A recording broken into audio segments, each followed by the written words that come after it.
لولاك قد وجهت كلي. بسم اللہ الرحمن الرحیم. الحمد للہ نحمده ونستعینه ونستغفره ونعوذ باللہ من شرور انفسنا ومن سیئات اعمالنا من يهده الله فلا مضل له ومن يضلل فلا هادي له ونشهد ان لا اله الا الله وحده لا شريك له ونشهد ان محمدا عبده ورسوله. اما بعد، حاضرین کرام، آج کی نشست کا موضوع ہے خلفائے راشدین. ہم ایک یہ بھی گناہ کر رہے ہیں کہ جن کے ہم پر احسانات ہیں اور جن لوگوں نے اسلام کے رقبے کو وسیع کیا اور فارس و ایران اور مصر و شام اور ترکی یہ سب علاقے فتح کر کے اسلام کی مملکت قائم کی، ان کو ہم نے فراموش کر دیا. اور ان کی شان میں ایسے بھی مسلمان ہیں جو ان کی شان میں گستاخی کرنا اپنا عین مذہب سمجھتے ہیں. غور کیجئے کہ اتنی بڑی دنیا کو لاکھوں آدمی، اگر رسول اللہ صلی اللہ علیہ وسلم کے زمانے میں لاکھوں آدمی ماننے والے نہیں تھے تو اسلام کا پیغام تمام بر اعظموں میں 10-5 آدمیوں کے ذریعے نہیں پہنچ سکتا تھا. پوری دنیا کے اندر کوئی بھی پیغام اسی وقت پہنچتا ہے جب لاکھوں آدمی اس پیغام کو لے جانے والے اور اس کے لیے سر دھڑ کی بازی لگانے والے ہوں. تو خلفائے راشدین یعنی وہ رسول اللہ صلی اللہ علیہ وسلم کے بعد آنے والے لوگ کہ جو ہدایت پر تھے، جو رسول اللہ صلی اللہ علیہ وسلم کے طریقے پر تھے، جو اہدنا الصراط المستقیم کا مصداق تھے، وہ ہیں خلفائے راشدین. خلفائے راشدین حضرت ابو بکر، حضرت عمر، حضرت عثمان، حضرت علی رضی اللہ تعالی عنہم ہیں. ان میں یہ سب قابل احترام اور یہ سب قابل عزت و قابل عظمت ہیں کرنیں ایک ہی مشعل کی. ابو بکر و عمر، عثمان و علی ہیں کرنیں ایک ہی مشعل کی، ایک ہی چراغ کی کرنیں ہیں، اور وہ رسول اللہ صلی اللہ علیہ وسلم کا چراغ ہے، وہ چراغ رسالت ہے کرنیں ایک ہی مشعل کی. ابو بکر و عمر، عثمان و علی ہم مرتبہ ہیں یاران نبی. کچھ فرق نہیں ان چاروں میں. ان میں فرق کرنا کہ کسی کا احترام کرنا اور کسی کی توہین کرنا، یہ حق پرست آدمی اور حقیقت شناس آدمی کا کام نہیں ہو سکتا. جو حق پرستی جس کا شیوا نہیں ہے، جو حقیقت کے بجائے غیر ثابت شدہ چیزوں کی طرف دھیان دیتا ہے، یہ اس کا کام ہو سکتا ہے. حضرت ابو بکر رضی اللہ تعالیٰ عنہ کو رسول اللہ صلی اللہ علیہ وسلم کتنا مانتے تھے کہ حضرت ابو بکر کو اپنے ساتھ ہجرت میں لیا. اگر ساتھ لینے کے لائق ابو بکر سے زیادہ کوئی اور ہوتا تو رسول اللہ صلی اللہ علیہ وسلم نے کس دباؤ میں حضرت ابو بکر کو ساتھ لیا، اور پھر آڑے وقت میں انہوں نے رسول اللہ صلی اللہ علیہ وسلم کا ساتھ دیا جب کوئی ساتھ دینے والا نہیں تھا. دوست مشمار کی در نعمت زند لاف یاری و برادر خواندگی، وہ دوست نہیں ہے جو خوشحالی میں ساتھ دے. دوست ناباشد کی گیرت دست دوست در پریشاں حالی و در ماندگی. دوست وہ ہے جو مصیبت میں دوست کا ہاتھ پکڑے. حضرت ابو بکر نے ہجرت میں رسول اللہ صلی اللہ علیہ وسلم کا ساتھ دیا جب جان کے لالے پڑے ہوئے تھے، اور اللہ تعالیٰ نے اس کا ذکر کیا اذ یقول لصاحبہ لا تحزن ان اللہ معنا، کہ رسول اللہ صلی اللہ علیہ وسلم اپنے ساتھی سے فرما رہے تھے کہ غم نہ کھاؤ، اللہ ہمارے ساتھ ہے. تو ساتھی کہا، قرآن نے جن کو رسول اللہ کا ساتھی کہا، آپ ان کو رسول اللہ کے ساتھ سے اور صحابیت سے الگ کر رہے ہیں اور یہ کہہ رہے ہیں کہ وہ غلط راستے پر تھے. عمر رضی اللہ تعالیٰ عنہ کے زمانے میں ایران، عراق، مصر یہ سب فتح ہوا، ان کا ہمارے اوپر احسان ہے، ہم ان کے احسان کو کیسے فراموش کر سکتے ہیں. حضرت عثمان اور حضرت علی کے زمانے میں افریقہ کا علاقہ فتح ہوا. حضرت علی نے حکمت کے دریا بہائے اور اسلام کے ہر موقع کے اوپر کام آئے. بدر کی لڑائی میں جو جوہر حضرت علی نے دکھایا، اور احد کی لڑائی میں سب سے پہلے رسول اللہ صلی اللہ علیہ وسلم کی خبرگیری کے لیے پہنچے، اور خندق کی لڑائی میں سب سے پہلے جب ایک کافر کو قتل کیا اور غزوہ خندق میں آنے والے کفار ان میں بھگدڑ مچ گئی اور سراسیمہ ہو گئے، یہ حضرت علی کے کارنامے ہیں. تو ہر خلیفہ راشد کا کارنامہ آب زر سے لکھنے کے لائق ہے اور کسی کو فراموش نہیں کیا جا سکتا. ایک مرتبہ رسول اللہ صلی اللہ علیہ وسلم نے دریافت فرمایا من اصبح اليوم منکم صائما، کہ آج صبح سے روزہ کون ہے؟ قال ابو بکر انا، حضرت ابو بکر نے عرض کیا کہ اللہ کے رسول مجھے روزہ رکھنے کی توفیق ہوئی۔ فرمایا من اطعم منکم اليوم مسکینا، آج غریب کو کھانا کس نے کھلایا؟ قال ابو بکر انا، حضرت ابو بکر نے فرمایا کہ یہ مجھ کو سعادت حاصل ہوئی ہے۔ من عاد منکم اليوم مریضا، آج بیمار کو دیکھنے کون گیا؟ قال ابو بکر انا، حضرت ابو بکر نے عرض کیا کہ بیمار کو دیکھنے کا بھی مجھے موقع ملا۔ من شہید منکم اليوم جنازۃ، آج جنازے میں کون شریک ہوا؟ قال ابو بکر انا، حضرت ابو بکر نے عرض کیا کہ جنازے میں مجھے شرکت کا موقع ملا۔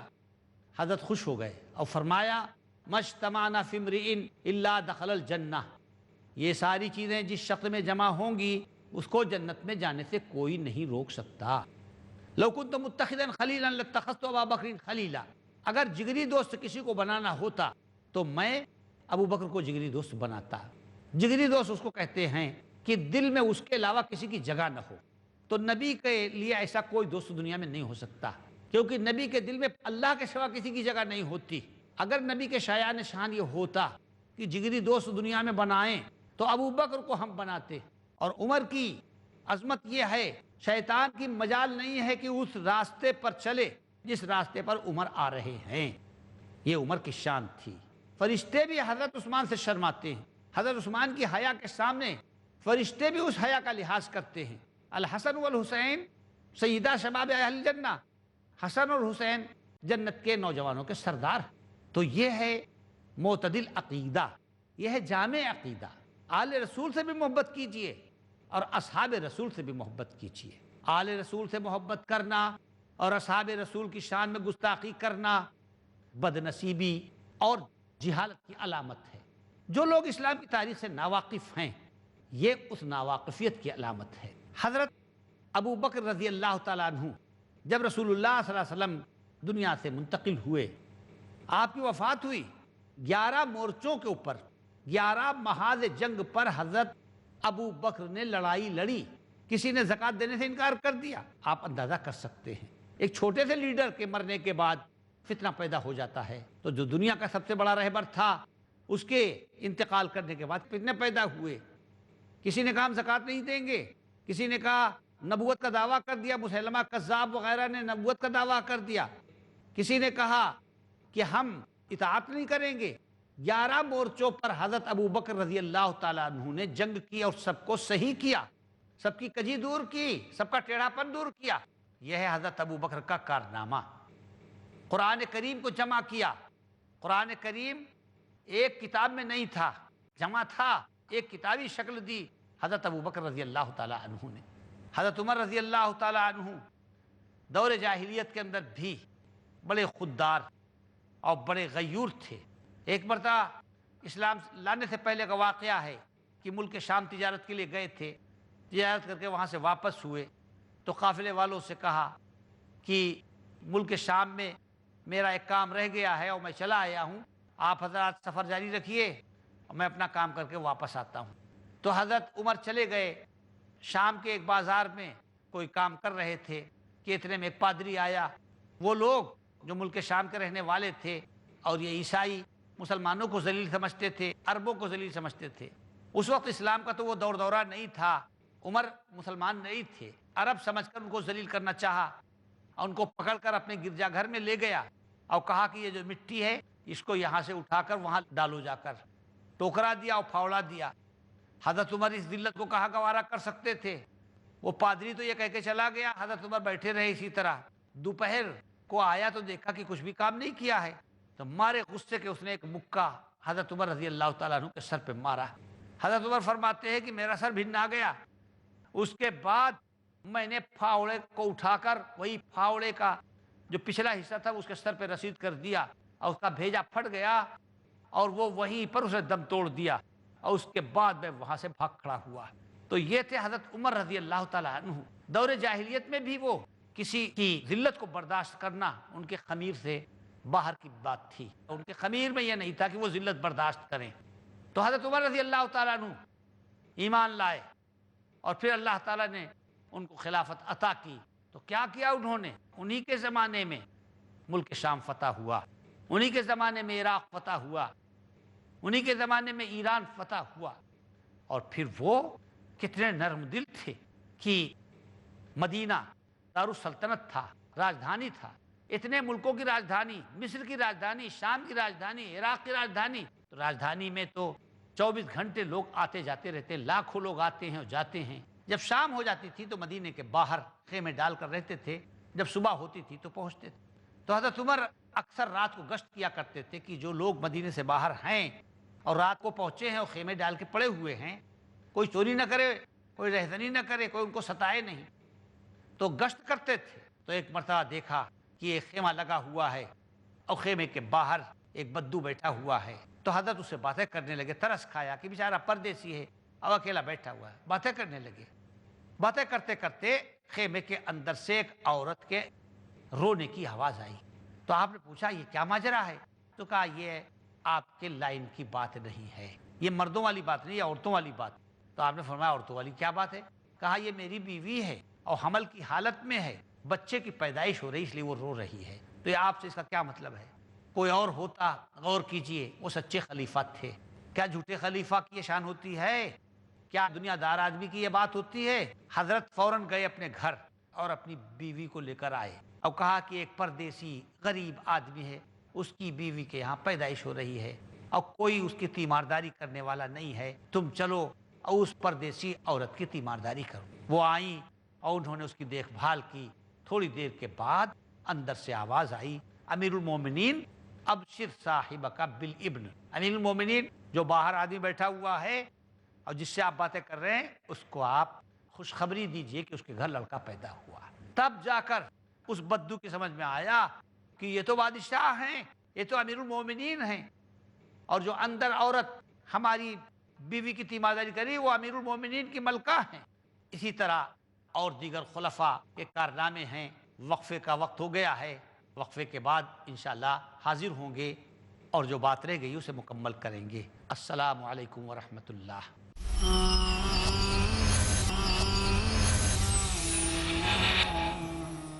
السلام علیکم ورحمۃ اللہ۔ حاضرین، وقفے کے بعد آپ کی خدمت میں حاضر ہیں۔ مسئلہ چل رہا تھا اور موضوع چل رہا تھا خلفائے راشدین کا۔